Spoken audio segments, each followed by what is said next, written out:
Thanks for coming in to see me today, Linda. Um, what are some things that have been troubling you recently? Well, I've been worrying about um, my family history of diabetes, and I've been diagnosed recently with diabetes, and I'm thinking about what things I can do to make sure that I don't eventually end up on insulin. Hmm. So I'm a little worried about that. So it sounds like you um, are worried about your recent diagnosis of diabetes and what that means for your long term health and thinking about your family history of diabetes. Is that right? Yeah, that's right. Yeah, my mom was diagnosed with diabetes years ago, and then here recently I was diagnosed. And I Mm-hmm. know that if I exercise and eat better, that it's a chance that I won't have to get on insulin. But I don't know how to make sure I eat better with Mm-hmm. working full time and not having time to exercise. Right. So, So it sounds like you're busy. It's a lot to balance, your health, this new diagnosis of diabetes, and trying to manage it by eating better and working out. right. Right. Yeah, I am worried about that. Yeah. Got a little bit stressed about it. So, in addition to eating better and working out, what are some other things your doctor has told you in regards of how to manage your diabetes? Well, they have suggested that I get maybe go to a dietary counselor or a nutritionist that can talk to me about how to prepare meals um, that are better for people with diabetes. And they talk about exercising at least 3 times a week to start at least getting in the habit of exercising, even if it's just walking around my neighborhood. Mm-hmm. And then I have to go to the doctor a little bit more often and Mm-hmm. get my blood work done at the Mm-hmm. doctor's office. Okay.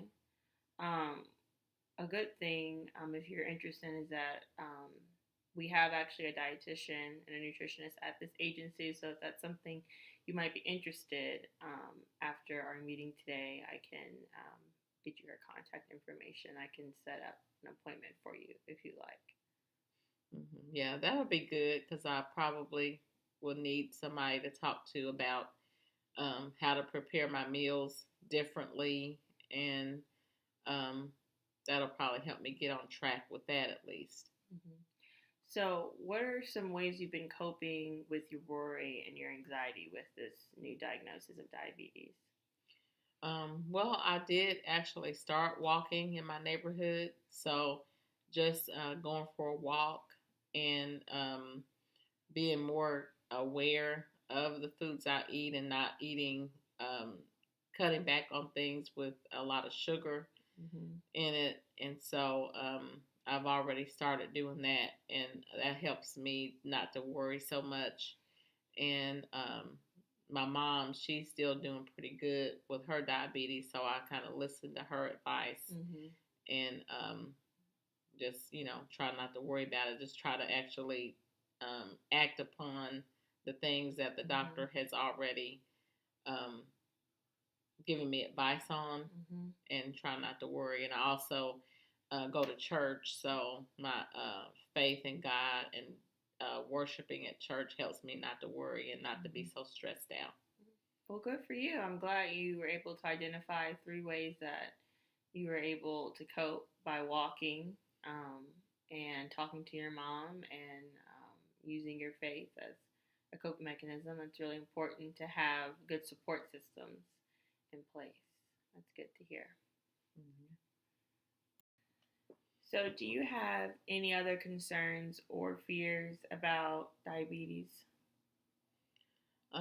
Well, I've had family members, and not in my immediate family, but Mm-hmm. extended family members that's actually had to have amputations of their limbs, toes, or legs due to diabetes. So I just want to make sure that I do the best I can and take care of myself while I can still exercise and while I still can take care of myself. I just want to make sure that I do that. But yeah, those would be my fears and concerns about having to take more medicine. I don't like taking medicine as it is already, and then having fears about having medical problems due to diabetes later in life. Mm-hmm.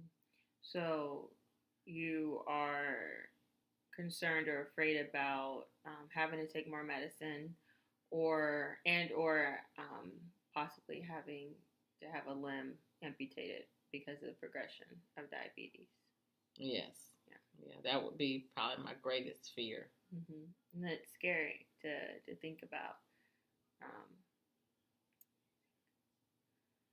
um, have you thought about or have you heard about any diabetes support groups here in the city that you might want to be a part of? No, I guess because I'm just newly diagnosed and it's not um, my blood work is actually not that bad yet. The doctors haven't referred me to any diabetes support group yet, Mm-hmm. But I probably would ask the doctor or ask you if I decide I want to do a support group. Okay. Is that something you might be interested in? Maybe later down the line, um, Yeah. I may think about it. But right now, I still have my mom and my church Mm-hmm. that's supportive, Mm-hmm. and just praying and reading the Bible Mm-hmm. for right now. Well, So, good. It sounds like you are aware of um, the the disease and for now how to manage your diabetes. So to end our session today, I am just going to summarize and make sure I got all the information that you shared with me.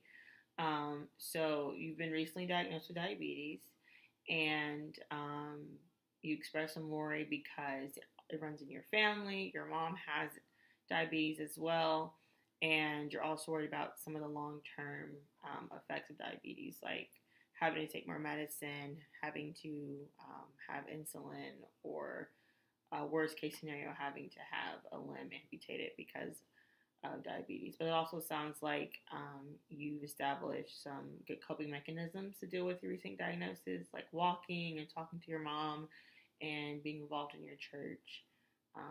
And that's what it sounds like to me. Is that right? yes, Okay. yes, Good. So yes. thank you for coming in today, and I hope to see you soon. Thank you.